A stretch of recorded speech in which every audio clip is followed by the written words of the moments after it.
il faut que miri ka sabara ka ala ta wallahi o tawa nam mais ne kintina na kedo ma se tara fana ka jana di baro so no ta ko ni alladheena yabkhaluna akon ma mi no bi bakili yake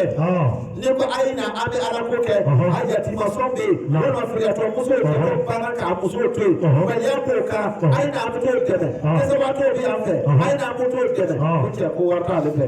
ba ba du ko lo ko so atlana abe bakili ya war ba po se la fe aba pour fute wallahi aha kana e wa ya'muruna an-nasa bil bukhli abitla ka ho ko ba ka warta ka ta de mu ma bas ni ko je ma de ko ba du ko abu to mu be fa abu nya maru bi ko en de bakliya aha man yatawalla abu mo yoti la mo ni le fa inna allaha ganiyyun hamid ako ni ko yel ma ala karba le ko tina ala ta ka ala fa ko ma ko ali karni ni ba ala ta lo ko be yere sadi abin ne ko ko ni ka ba karla ka ala yere be ni ko ere na to ko ko ne ala yere be ko ga jira na de ko adin ni ne ko le ka ya dire ko ni si ala ma jona le sa ya kana so Allah ko ala ni na ki ka ta so ni yere so ja na ki wele okay prepara ma ko ba le karni di ko ni karra fe ko ni na ko o tawa o laqad arsalna rusulana akus idangane ta kikilo buna adama de ikal limaniya kase kal limaniya ko ta kikilo akatu ipusu ko wale alaka ka tidouchi ale ala ayaka tidouchi ayo blakana de kuika dangane na ide ko de china ama fo rasul ama fo tidouchi kunde ala yunga tidouchi kotawa ale no fi ma takana e bil bayinati akunyo chi dinga bange wa anzalna ma'ahum alkitaba awon laraka sebel fen jigi ka to mo bi ko ay Allahu akbar atabir Allahu akbar takana e wa mizana ako ayi pezeli fe fara fengo fe be pezeli kapla ala ya foto na ba ya jigi ka jama liyaquma an-nasu bil qisti ako pour que aw ka se ka kiti ka kle adama to ni oche ala na fa ko mizana donc c'est ka ko non ko pezeli fe ko mizana de ko lalo ko na be mizana de parce que ko man di ala ye ko na di bara ko ka di ala ye aba peze ka yi ra di de ka di ala ye di ala ye wallahi ta ala ye wa anzalna hadidan akunne ala ye ne ga jigi fi basun shadidun ako ne ngata ba ko da ala ngise Allah ta fa ka ne ga ko pu na kise ni ne ga kise ni kise ra na ko jangata bara yire na ko ni masa fo bitu ka saya yi nyana ka fa ta ala ye manafi'u lin-nasi akun ne ga fana be adama de na fa ina ra ko kuma min na to fana be ne ga de adwa na fa de ta ala ye wa liya'lam Allahu man yansuruhu ako fo ale ala ka mo ne yira mamru be ale ala kara de wa rusulahu ala ka chide mo ba ale ala ka chide fana de bil ghaibi o ba tebe to ko nana inna allaha qawiyyun azizun ako Allah fanga tigido wa masaka ka bulde na ye min fo ka bla tugumina fanga be alala wa ala de ka bri atise ka puse ka bo anwana wa fanga fana bara tugumina kala buriya ka aya kiti ka bla yoro na ko atu ni ma sora ke ni bwara e ni talo la ka fanga alora amaseba hotana e waraqat abi danganya arsalna nuhan ako ne ala taala ne noro jigi arsalna nuhan ako ne nabi nuhu ci wa ibrahima ako ne nabi ibrahim fana ci wa ja'alna fi zurriyyatihi nubuwatan ako ne laraka na ka juriya nabi ibrahim ka juriya ne nabi maya bla ka bo ka juriya Allahu akbar wa kitaba akon klara ka kitabu fana do umma inna hadha la fi suhufil ula suhufi ibrahim wa musa otawa desa bi kono aden takana e faminhum ako faminhum akane nyafe wa minhum muhtadi ako mo bo chema mi sona ka kle ka ala ka kuma ta ka barake nabi Ibrahima ka duniya cɛma nabi Nuhu ka duniya cɛma dɔw sɔnna ala ta ma وكثير منهم فاسقون a ko caman sɔrɔla karamɔgɔw cɛma e ka ye ko minnu ma nuhu daden ko mɔgɔ sɔrɔla o cɛma kɛ minnu sɔnna ka kɛ kannabagaw ye mais mɔgɔ sɔrɔla o cɛma caman minnu kɛra tiɲɛlikɛlaw ye i ka karamɔgɔw fara ɲɔgɔn na karamɔgɔ baara bɛ a kɛra komi i ka fali ani wara ani ba ani sagaw ani saw k'o don wɛrɛ kelen kɔnɔ e b'o ye ten a biɲɛ sogolen sigilen inshallah an bɛ silamɛya dilan inshallah ni ala sɔnna duniya kɔnɔ an bɛ silamɛya nin dilan kosɛbɛ kosɛbɛ a b'a fɔ ten karamɔgɔcɛ min b'a kɔnɔna tɔ ɲɔgɔn ye a bɛ kɛ komi n'a bɔra a ka muru kɛ k'a faga wallahi est-ce que i ka ninnu fara ɲɔgɔn kan wɛrɛ kelen kɔnɔ a bɛ bɛn wa a tɛ ɲɛ kasirun minhum fasiquna tiɲɛnikɛlaw don o ma sɔn ka don ala ka kɔrɔna kɔnɔ o de y'o kɛ tiɲɛnikɛlaw ye o t'a fɛ yɛrɛ e ka faamuya kɛ a ma taga n'a ye ثم قفينا على آثارهم a ko ninnu bɛɛ nabi Ibrahima tɛmɛnen kɔ nabi Nuhu tɛmɛnen kɔ k'ale ye nɔminɛ kɛ ka bɔ o la jɔn don a tɔgɔ fɔ برسلنا ni ne ala taara ka cidenw ye n ye cidenw wɛrɛ bɔ ninnu tɛmɛnen kɔ n ye cidenw wɛrɛ bɔ olu kɔ olu le jɔn de a tɔgɔ fɔ وقفينا بعيسى ابن مريم a ko ni o nɔ minɛ ni nabi Isa ye min ye Mari ka denmuso ye n'a bɛ fɔ ko Jésus Christ yala a man di silamɛw dɔw ye karamɔgɔcɛ ni Jésus ko goyara ko ni sɔn jari ni Jésus ko goyara bi ko ma to donna jari wallahi an ka ɲini k'a faamuya dɛ wallahi bilahi nabi Isa ye ala ka ciden de wallahi Jésus ye ala ka ciden de a yi a ka kumakan di Jésus ma k'a to a ba kɔrɔ a nana barikuya a y'a ka kumakan di a ma nabi Isa k'a fɔ k'a bila ka di alakira Muhammad sallallahu alaihi wasallam e bɛna n'a fɔ ko non ko chrétiens bɛ kafiri de e de bɛ kafiri de ye kafiri kɔgɔni kafiri min bɛna don arijinɛ na a bɛ don jahanama na e de b'o de ye ko nin ye ɲini ka ɲɛ dɛ an to ka mɔgɔw ye ten k'o kɛ kafiri ye ka chrétiens kɛ kafiri kan e ka chrétien min a bɛ ko kɛ min tɛ chrétien ka sira ye a fɔ n ko e ye chrétien de chrétien dun tɛ ɲɛmɔgɔya kɛ o chrétien ma kan ka lɛsɔgɔ ɲini chrétien ma kan ka dɔrɔn ɲini mun kosɔn mun de ye bilara i ka livre yɔrɔ jumɛn de b'a yira ko dɔrɔn bɛ ɲini walima i ka livre yɔrɔ jumɛn de b'a yira ko lɛsɔgɔ bɛ ɲini walima i ka livre yɔrɔ jumɛn de b'a yira ko jɛnɛya dagalen don a yɔrɔ yira n na e b'o de fɔ a ɲɛna mais kafiri silamɛw cɛ ma a t'o cɛ ma n ko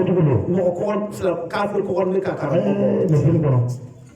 minnu bɛ seli yɛrɛ bi ɲɛ bɛ pɛrɛnna mɔgɔ mun a bɛɛ kafiri a bɛ ten seli ko bɛ kɔnɔli kɔnɔ ne b'o f'i ɲɛna ten bɔgɔli bɛ dɔw ni kɔni bɛ kafiri ni ka dɔn ko kafiri n'i b'a yɛlɛ dɔrɔn kana taa kɛnɛma dɛ misiri kɔnɔ bɛ kelen bɔ ye n'i y'o bɔ dɔrɔn a b'a tɔ bɛ yɛlɛ ko an ni mun jɛya o tɛ kelen tɛ o ka kan n'i ye kelen bɔ cɛ ma a b'o tɔ mun jɛ yirira o bɛ yɔrɔ yira wallahi ele taara ban chrétien ma ko bon baasi tɛ ni ne bamuso de tɛ ka arijinɛ bɔgɔ ta k'a lɔ ni y'a ka taa se donyɔrɔ a fɔ mama nin tɛ don arijinɛ kɔnɔ a bɛna ye fɛn min bɛna bɔ a la. a bɛ ten a tɛ ten a fɔ ɲɛna o ma taa ten n'an ma fara chrétien la n'an ma fara chrétien fɛn min bɛna bɔ a la a bɛna ye taa n'a ye. آتيناه الإنجيل a ko ne ala le ye linjili n'a bɛ fɔ a ma ko niveau testament ko ale ala le y'a di nabi Isa ma. ale ala le y'a di a ma. a ma fɔ ten dɔrɔn a ma taga n'a ye. وجعلنا في قلوب الذين a ko n ye mɔgɔw dusukun bila. اتبعوه رأفة maa minnu sɔnna ka tugu nabi Isa kɔ ko hinɛ bɔ o dusukun na karamɔgɔcɛ taa dɔgɔtɔrɔso la i bɛ taa sɔrɔ action sociale bɛ yen action sociale ni banabaatɔ min n'a taara ni banabaatɔ ye dɔgɔtɔrɔso la mɔgɔ minnu b'a yɔrɔ la kelen-kelen don dɛ dɔgɔtɔrɔ t'a bɛɛ yira dɔgɔtɔrɔso kelen-kelen bɛ na n m'a fɔ kilinikiw kiliniki tigi ninnu kɛ a tɛ mɔgɔ sɛbɛ ye dɛ olu b'u wari ɲininaw de ye minnu ka adamaden ye ten dɔrɔn ka wari sɔrɔ k'a sɔrɔ a bɛ fa hali su la ani filɛ nin ye o bɛ wari bɔ a kun kiliniki tigi ninnu i ka faamuya kɛ n'o tɛ normalement ni i ka se o yɔrɔ la action sociale bɛ yen ni mɔgɔ min wari taara ban pewu dɔgɔtɔrɔso la se foyi tɛ ye e bɛ taa sɔrɔ chrétiens bɛ ka action sociale créer o bɛna wari nin ta o yɔrɔ la ka taa i ta fila san k'i ka banabaatɔ sɔrɔ k'a kɛ perewu hali ka juru tɛ hali o t'i ɲininka jɔn de b'i ye o tɛ wa hinɛ de b'o dusukun na hinɛ t'o dusukun na chrétiens ne de b'a fɔ ɲɛna ni chrétiens ka pharmacie dayɛlɛ ani silamɛjɛ ka pharmacie dayɛlɛ taa o filara i ka taa fila sɔrɔ filara i bɛna lɔ hinɛ bɛ min dusukun na wallahi b'a lɔ i bɛna lɔ ko kɔrɔna a y'a nin nkalon tɛ a ko ale Alahu Taala maa minnu sɔnna ka tugu Nabi Isa kɔ wali hinɛ rafa'atan wa ye hinɛ bila o dusukun na wa rahmatan wa rahmatan a ko a tilara k'a kɛ hinɛ ye o fɛ tuguni kɔrɔna de b'a fɔra dɛ ma don linjiri yɛrɛ kɔnɔ ni ye kɔrɔna kumakan de karamɔgɔ bɛ kɔrɔna min lɔ ka tila k'a fɔ ko chrétien bɛ tiɲɛ dɛ mun ne yɛrɛ tulo de k'a mɛn ko ko chrétien yɛrɛ b'a lɔ k'olu tɛ dɔ ye o k'u bɛ donna jahanama kɔnɔ ne k'a lɔ k'a fɛ futututu ne on dirait k'a fɔ ne ka taa base sigi yɔrɔ la ale kelen bɛ kama quoi mais a y'aw bɔ kɔrɔna kɔnɔ a bɛ don jahanama na cogo min na n'a y'a fɔ chrétien ma ko kafiri a bɛ don jahanama kɔnɔ cogo min na n b'a bɛɛ ɲɛfɔ ɲɛna ka sɔrɔ ka wallahi n lɔra k'a filɛ ten continue ka taga vers 16h tun ne tɛmɛna kuma na sira kan mun ka kuma min a tigi fɛ i ka faamuya n'i tɛna kalan i kana chrétien ye ten k'a don jahanama na e de bɛ jahanama kun fɔ ye e de bɛ k'a fɔ a ɲɛna ko jahanama den don wa rahbaniyatan a ko ale Ala de y'o bila k'o kɛ karamɔgɔ baba ye ni ka ko rahbaniyatan o ka pasteur baba ninnu ani ka cardinal ninnu ko ale de y'o kɛ karamɔgɔ babaw ye ibtada'uha a ko olu sɔnna ka tugu a kɔ ma katabnaha alayhim a ko ni Ala ti maa sɛbɛn k'a fɔ k'o ka pasteur ye k'o tɛ muso den wolo dɛ ko ou bien o ka kɛ k'o tɛ muso furu dɛ k'ale Ala maa sɛbɛn o ye a b'o fɔ illa ibtiga'a ridwanillahi ko fo chrétien b'a kɛra Ala yɛrɛ ka jɛ ka ɲini de kama k'o bɛ fɛ k'o yɛrɛ di Ala ma silamɛya la a bɛ yen a bɛ ten aw ka sofi minnu bɛ taa Congo la o ka taa to Congo la o a bɛ muso furu wa silamɛ de tɛ taa kɛ sofi ye Congo la wa ale don n m'a fɔ so fana sofi ninnu dɛ sinon olu muso n'a dun ye dugutigi tɛmɛtɔ ye o b'a sanfɛ dayɛlɛ walayi o b'a bɛɛ baara k'ale bɛ sofi de ye o b'a minɛ dɛ mais an k'i sɔrɔ dɔrɔn an k'i lɔn fana walayi tɔmɔgɔ tɔgɔ wele le ma sinon an b'o dɔn kojugu a b'o dɔn fo ka tɛmɛ olu ye dugukɔnɔ sofi ninnu ka kunsigi bila k'a janya ten npogotigi tɛmɛtɔ n'i m'a ye o kɔnɔnjɔ nana kɛ koba ye o fɛ a tɛ k'ale sama ka bɔ vitesse la o tɛ wa a kɛra baara ye kunsigi burundonna dɔrɔn a kunsigi jan de i b'a ye kɔlɔsi tulen baara a kunsigi bɔnnen yan fɛ a bɛ kurusi de dayɛlɛ la ten a bɛ baara k'a bɛ sofi de ye sofi tɛ dɛ ale bɛ fɛn min ye ale bɛ sofi ye e ka fɔ ne fɛ jufiro b'ale na ale de wala ko jufiro dɛ donc o la an bɛ se ka min fɔ an ɲɛna a ye hakili sigi sofiya Ala ye a bɛ kuma min fɔra ten passeria a kɛ pasteur ye walima ka kɛ prêtre ye i tɛna na muso furu Ala ko ale ma sɛbɛn ko a k'a kɛ mais o y'a kɛ Ala ka jɛ ka ɲini kama Ala fana b'a fɔ o ma ko jurumi e ka sɛbɛn ye ko jurumi mais olu yɛrɛ b'a fɔ k'o bɛna kɛ mais tanikolo nin a bɛna tɔ ɲɛfɔ sofiya nin ka prêtriya nin k'o ma se k'a kɔlɔsi a tiɲɛna o bolo o b'a tiɲɛ a b'a fɔ a bɛ prêtre de a bɛ prêtre muso dɔ fana bɛ taa yɛrɛ kɛ k'ale fana b'o de ye an fila bɛ to ka ɲɔgɔn ɲini ka dɔn walima o bɛ mana don yɛrɛ la n'olu kana den sɔrɔ ko parce que olu bɛ prêtre de ye ne de k'i tiɲɛ Ala Ala ko a m'a sɛbɛn ye o mais ko i b'a kɛ Ala ka ɲini kama a ma joli kosɛbɛ n'o tɛ den ɲini bɛ farida de ye aw b'a kalama n'a kɔnɔ suratu bakara kɔnɔna na n'i ye fɛn su ka kuma kɛ a bɛ taa mun de f'u ɲɛna a ko i ka fɛn ɲini Ala ye fɛn de sɛbɛn o de farida ka joli kosɛbɛ ye mais ma tila k'a kɔrɔsi ma se k'a ta a m'a ta dɛ i y'a tiɲɛ a ma taga n'a ye akari ko b'a kɔlɔsi a kɔlɔsi cogo tiɲɛ yɛrɛ yɛrɛ kan o b'a kɛ o b'a kɛra namara de la ɲɛ b'a kɛ caman na ten o bɛ ten olu ye o ye i b'a fɔ olu bɛ prêtres de ye k'a sɔrɔ karamɔgɔcɛ prêtres tɛ dɛ i bɛ muso ye ko ale bɛ masɛriw bɛ muso a t'a ye dɛ a bɛ ka mana de don a bɛ ko ale prêtre ye o bɛ ɲɔgɔn ɲini su ni tile musodenninw dɔ o bɛ taa jɔra n'u donna o bɛ kogo de ta ka taa cɛ ɲini kɛnɛ fɛ a bɛ ten ka sɔrɔ ne ka yan ko a fɛnɛ bɛ foro d'u ma kana laara dɛ danaya fɛn tɛ a bɛ ten danaya fɛn tɛ Ala b'o de kuma fɔra ten ko b'a kɔlɔsi a kɔlɔsi cogo tiɲɛ yɛrɛ yɛrɛ ko a ma kɛ mais ale o y'a kɛ ale ma sɛbɛn o ye mais o y'a kɛ ko Ala ɲini de kama Ala ma juru sɛbɛn o ye a ma taga n'a ye هذين الذين آمنوا أكون مغوكو منو اللي بديرا منهم كبو أولو مغو تجورا كو ساربو أويه كو تشاما لبتشين يلا وشيا الله أكبر ala le bina ngalu tiga amase tana ye ya ayyuhallazina amanu aya kwa di badara ittaqullaha aranye wa aminu bi rasulihi kwa di badara ala ka chidema wallahi yu'tikum kiflayni min rahmatihi kuna usona ka limania ni ala ye ka limania na chidenye kwa ala be saraf la de diam o kore ala na ko kerte ave chie ka lonko sura me afa be chie ko ni ya temoya ala be saraf la de diam wallahi ويجعل لكم نورا ala ko ale be aw ka bara ni ma ale ba bla ka ke limere ka diam تمشون به aw to ka tagama limere ke jolona ويغفر لكم ala be ya fa aw ma والله غفور رحيم ako tiga ala tala ya fa masalo ba hira masalo na ma hira atenya na ko fiyo ya fa ya لئلا يعلم أهل الكتاب porque ala ka se ka kitab ya tinga o bange ألا يقدرون على شيء ako aw ka loko ti se fo ira de من فضل الله ka bo ala tala ka fsamandia ni ala ya di mo ma mo si se tara ala ka se to wallahi ni ala ya ka fsamandia di de ya ni ala fe ala ya di ma akui ma ko mo si se tara ife fo ale ala kelete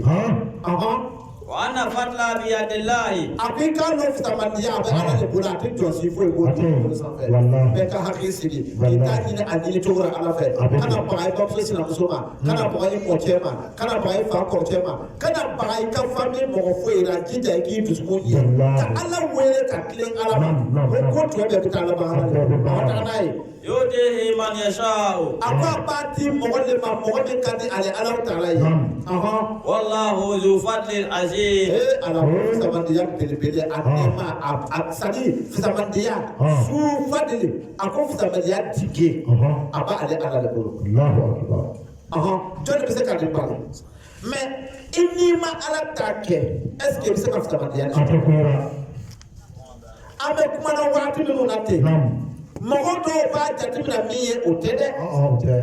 f'i ka hakili sigi an bɛ kɔrɔna aya minnu fɔ ɲɛna na f'i k'a lɔn ni ne ko goyara ne voix ko ka goyara mais kɔrɔna aya nin jija ale de kana goyara n'a goyara bɔrɔ k'i kan baara sɔrɔ ne ta tɛ o fa kan tɛ ba kan tɛ wallahi aw ka faamuya kɛ mais ala fana y'a di ne ma ka ne sigiyɔrɔ bɛɛ ɲama ni fana bana ni m'a fɔ n fana ju bɛ tigɛ ala fɛ sani ne ka ju tigɛ ala fɛ kɛ ne bɛ kɔn ka taa tigɛ yanni ni se ala fɛ n ka taa se o yɔrɔ ma taa sɔrɔ a tigɛ n'o kama tigɛ yɔrɔ t'a la tuguni n bɛ to yen ten aw ka faamuya kɛ wa a bɛ fɔ ten de a bɛ nin cogo de la ten diɲɛ kɔnɔ taga n'a ye alors français bɛ ka joona taga n'a ye suratu muhamadu tɛ i bɛ suratu muhamadu filɛ a bɛ tila ka waatiw filɛ. Ceux qui ont cru à Allah et à ses messagers, ceux-là sont les grands véridiques et les témoins auprès d'Allah. Ils auront leur récompense à eux, leur lumière. Tandis que ceux qui ont mécru et traité de mensonges nos signes, ceux-là seront les gens de la fournaise. Sachez que la vie présente n'est que jeu, amusement, vaine, parure, une course à l'orgueil entre vous et une rivalité dans l'acquisition des richesses et des enfants. Elle est en cela pareille à une pluie, la végétation qui en vient émerveille. Les cultivateurs, puissent elles se fanent et tu la vois donc gémir. Tu la vois gémir, ensuite elle devient des débris. Et dans l'au-delà, il y a un dur châtiment et aussi pardon et agrément d'Allah. Et la vie présente n'est que jouissance trompeuse. Hâtez-vous vers un pardon de votre Seigneur ainsi qu'un paradis aussi large que le ciel et la terre préparés, le ciel et la terre préparés pour ceux qui ont cru en Allah et en ses messagers. Telle est la grâce d'Allah qu'il donne à qui il veut. Et Allah est détendeur de l'énorme grâce. Nul malheur n'atteint la terre ni veut personne qui ne soit enregistré dans un livre avant que nous ne l'ayons créé. Et cela est certes facile à Allah. Afin que vous ne vous tourmentiez pas au sujet de ce qui vous a échappé, ni n'exultez pas, ni n'exultiez pour ce qu'il vous a donné. Et Allah n'aime point